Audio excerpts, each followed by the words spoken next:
அனைவருக்கும் அன்பான வணக்கம். நீங்கள் கேட்டுக்கொண்டிருப்பது கதைகளை. வாசிப்பவர் ஹேமலதா ஜெகநாத். திரு கல்கி எழுதிய திருவழுந்தூர் சிவக்கொழுந்து. கதையை அடிய பிடித்து சொல்லும்படி நான் ரொம்பவும் வற்புறுத்தி கேட்டுக்கொண்டதன் பேரில் தவுல் கந்தப்பிள்ளை சொல்லத் தொடங்கினார். திருவழுந்தூர் தம்பிய நான் முதலில் சந்திச்சது 12 வருஷத்துக்கு மேல் இருக்கும். அப்போதுதான் அதனுடைய பெயர் பிரபலமாக ஆரம்பித்திருந்தது. ஒரு கோவில் கும்பாபிஷேகத்தில் தம்பியின் கச்சேரிக்கு என்ன தவுலுக்கு அழைப்பதற்கு வந்திருந்தார்கள். ஒரு மைனர் பையனின் கச்சேரிக்கு போய் வாசிக்கிறதாவது என்று நினைத்து முதலில் சாக்கு போக்கு சொன்னேன். ஆனால் வந்தவர்கள் என்னை விடவில்லை. உங்களைத்தான் தவுலுக்கு அமர்த்த வேண்டும் என்று சிவக்கொழுந்து பிள்ளை பிடிவாதமா சொல்லி இருக்கிறார், நீங்க ஒப்புக்கொண்டுதான் ஆக வேண்டும் என்று வற்புறுத்தினார்கள். உடனே அப்படிப்பட்ட பையனை பார்க்க வேண்டும் என்று எனக்கும் தோன்றி சம்மதம் கொடுத்து ஆச்சாரமும் வாங்கிக் கொண்டேன்.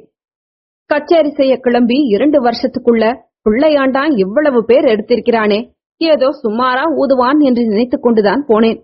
ஆனா தம்பி நாயனத்தை வாயில வைத்து ஊத ஆரம்பிச்சானோ இல்லையோ, இது சுமார் வாசிப்பில்லை, பிரமாதம் என்று தெரிந்து போயிற்று. அரை மணி வாசிப்பதற்குள் எனக்கு பரவசமாய் போய்விட்டது. மன்னார்குடி சின்ன பக்கிரி, செம்பொன்னார் கோவில் ராமசாமி முதலிய மகா வித்வான்களின் பரம்பரைக்கு வாரிசாக வந்திருப்பவன் இந்த பிள்ளையாண்டான் தான் என்று தீர்மானித்துக் கொண்டேன். என்னைத்தான் தவிலுக்கு வைக்க வேண்டுமென்று தம்பி வற்புறுத்திய காரணம் என்னவென்று தெரிய வந்தது. என்னுடைய தவில் வாசிப்பின் மேல் சிவக்கொழுந்துக்கு அபார பிரியம். அது மட்டுமல்ல, கொஞ்ச காலமாக தம்பி எங்கே கச்சேரிக்கு போனாலும் அங்கே சண்டையாக முடிந்து கொண்டிருந்ததாம். தம்பியின் மேல் மற்ற நாதஸ்வர வித்வான்களுக்கெல்லாம் அவ்வளவு அசூயை உண்டாகி இருந்தது. சாமி, புகழ் என்பது இருக்கிறதே, அது மகா பொல்லாதது. ஒரு மனுஷனுக்கு ஒரு பக்கத்தில் எவ்வளவு புகழ் பெருகுகிறதோ அவ்வளவுக்கு இன்னொரு பக்கம் அவன் மேல் கோபமும் வளர்ந்து கொண்டிருக்கிறது. அதிலும் கலை வித்வத் என்று சொன்னால் போதும், நேற்று முளைத்த இந்த பையன் இவ்வளவு நன்றாக வாசிக்கிறதா, இவ்வளவு செல்வாக்கு அடைகிறதா என்று எல்லோருக்கும் ஒரே வயிற்றெரிச்சல். ஆகவே நாதஸ்வரக்காரர்கள் கூடுமிடமெல்லாம் திருவழுந்தூர் தம்பியை இகழ்ந்து பேசுவதே வேலையாய் போயிருந்தது. அதற்கு 1 மாதத்துக்கு முன்னால் ஒரு பிரசித்தமான கோயிலில் பங்குனி உற்சவத்துக்கு சிவக்கொழுந்தை வரவழைத்திருந்தார்களாம். உள்ளூர் நாயனக்காரர் ஒருவரும் வாத்தியம் வாசித்தார். உற்சவம் ஆரம்பித்ததிலிருந்து 2 கோஷ்டிக்கும் புகைந்து கொண்டிருந்தது. திருக்கல்யாண உற்சவத்தின் போது மண்டபத்தில் கச்சேரி நடந்தது. தம்பி வாசித்துக் கொண்டிருக்கையில் உள்ளூர் நாயனக்காரரும் அவருடைய செட்டை சேர்ந்தவர்களும் பின்னால் உட்கார்ந்து கேலி செய்து கொண்டிருந்தார்கள். நாயனத்தை நிமிந்து பிடிக்கிறதா தலகிழா பிடிக்கிறதா என்று தெரியாத பசங்களெல்லாம் கச்சேரி பண்ண வந்துடுறானுங்க என்று ஒருத்தன் சொன்னானாம். கேக்குறவனுங்க ஞான சூன்யன்களா இருந்தா எவன் வேணும்னாலும் வாசிக்க வருவான் என்றானாம் இன்னொருவன். இதெல்லாம் சிவக்கொழுந்தின் காதில் பட்டும் படாமலும் விழுந்து கொண்டிருந்த போதிலும் அதை கொஞ்சமும் லட்சியம் செய்யாமல் தம்பி வாசித்துக் கொண்டிருந்தது. ஆனால் உள்ளூர் செட்டின் தவுல்காரர் ஒரு தடவை தாளம் தப்பி போச்சு என்று சொன்ன போது தம்பிக்கு கோபம் வந்துவிட்டது. திரும்பி பார்த்து, யாரடா தாளம் தப்பி போச்சு என்று சொல்லுகிறவன், முன்னாலேயே வந்து தாளம் போடுங்கடா என்று காரமாய் சொல்லிற்று. தம்பியின் மேல் அபிமானம் உள்ளவர்கள் பக்கத்தில் பலர் உட்கார்ந்திருந்தார்கள். அவர்களில் ஒருவருக்கு பிரமாதமாக கோபம் வந்துவிட்டது. அவர், இவங்க கடக்கானுங்க தம்பி, ரொம்ப தாளத்தை கண்டுட்டானுங்க, தோத்துக்கு தாளம் போடுறவனுங்க தானே, நீ பாட்டுக்கு வாசி என்று சொல்லிவிட்டார். அவ்வளவுதான், கலகம் முற்றிவிட்டது. உள்ளூர் நாயனக்காரர் நாயனத்தை தூக்கி அடிக்க வந்தார். தவுல்காரர் ஒருவரையொருவர் கோலினால் அடித்துக் கொண்டார்கள். ஜாலர்களை பிடுங்கி எறிந்தார்கள். சற்று நேரம் ஒரே அல்லோல கல்லோலமாய் போய்விட்டது.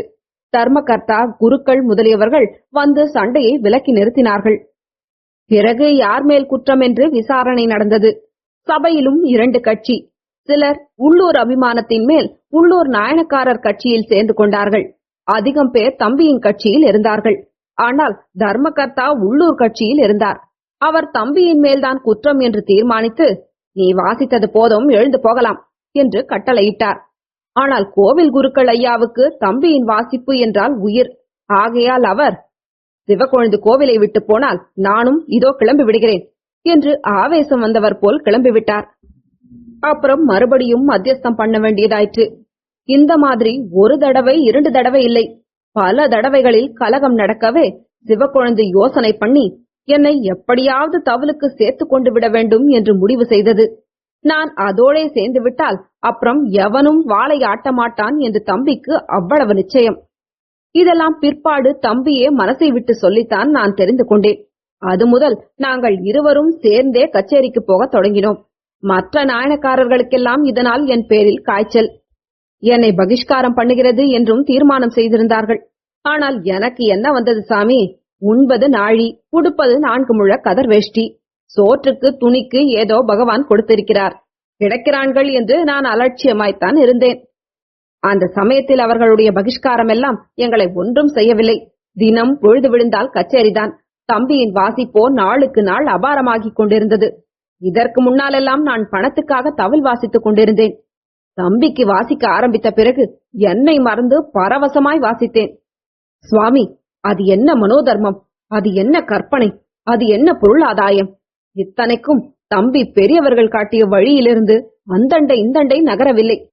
இந்த காலத்துல போல் ஒத்துக்கு பதில் தம்புராசுதி வைத்துக் கொள்ளவில்லை. தவுலுக்கு பதில் தபலா, அப்புறம் பக்கவாத்தியத்துக்கு ஹார்மோனியம், மோர்சிங், இப்படியெல்லாம் ஒன்றும் கிடையாது.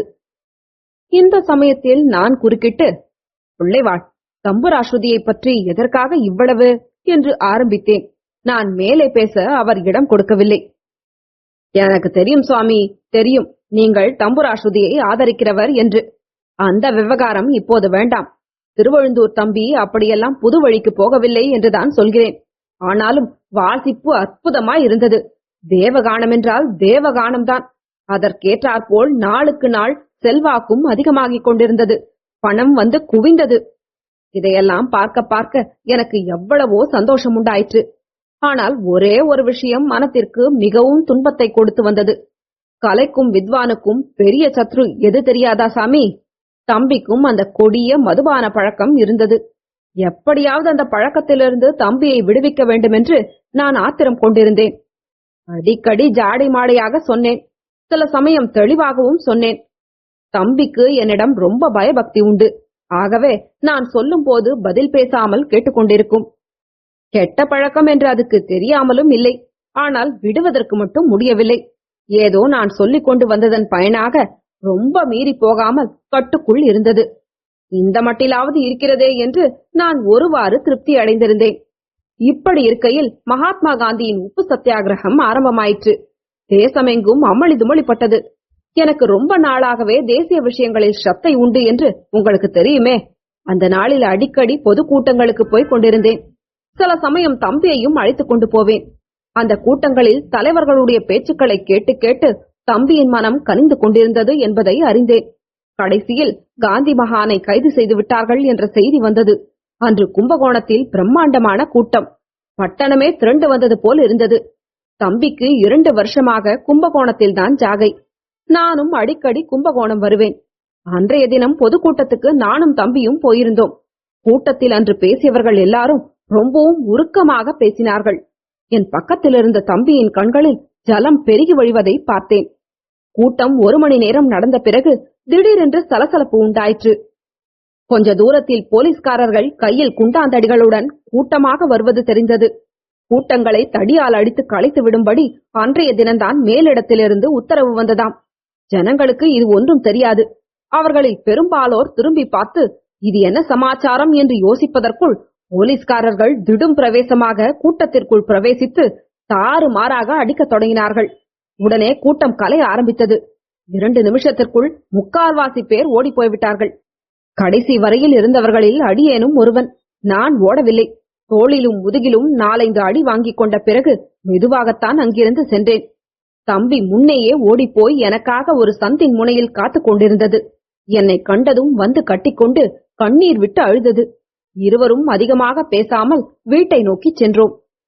வழியில் கடைத்தெருவில் ஹனுமார் கோவிலண்டை வந்ததும் தம்பி, நில்லுங்க அண்ணே என்று கூச்சல் போட்டது. ஹனுமார் சந்நிதியில் விழுந்து நமஸ்காரம் செய்துவிட்டு எழுந்தது. சுவாமி, ஆஞ்சநேயா, இன்று முதற்கொண்டு மதுபானம் என்பதை கண்ணாலும் பார்க்க மாட்டேன், கையாலும் தொடமாட்டேன், சத்தியம் சத்தியம் என்று பிரமாணம் செய்தது. பாவி, அப்போது நான் சும்மா இருந்திருக்க கூடாதா? தம்பி, ஹனுமார் கலியுகத்தில் கண்கண்ட தெய்வம். அதிலும் கடைத்தெரு ஹனுமார் ரொம்ப சக்தி உள்ளவர். அவருடைய சந்நிதியில் பிரமாணம் செய்திருக்கிறாய். ஜாக்கிரதை, ஞாபகம் இருக்கட்டும் என்றேன். அப்போது தம்பி, அப்படி நான் என் பிரமாணத்தை மீறினால் என் தலையில் இடி விழட்டும், என் கண் அவிந்து போகட்டும் என்று உரத்த குரலில் சொல்லிற்று. சுவாமி, நிஜமாக சொல்கிறேன், அப்போது என் உடம்பெல்லாம் நடுங்கிற்று, ரோமங்களெல்லாம் குத்திட்டு நின்றன. அட பாவி, இவ்வளவு பயங்கரமான சபதம் ஏன் செய்தாய் என்று உரத்த குரலில் சொல்ல விரும்பினேன். ஆனால் நான் எழவில்லை. தொடரும்.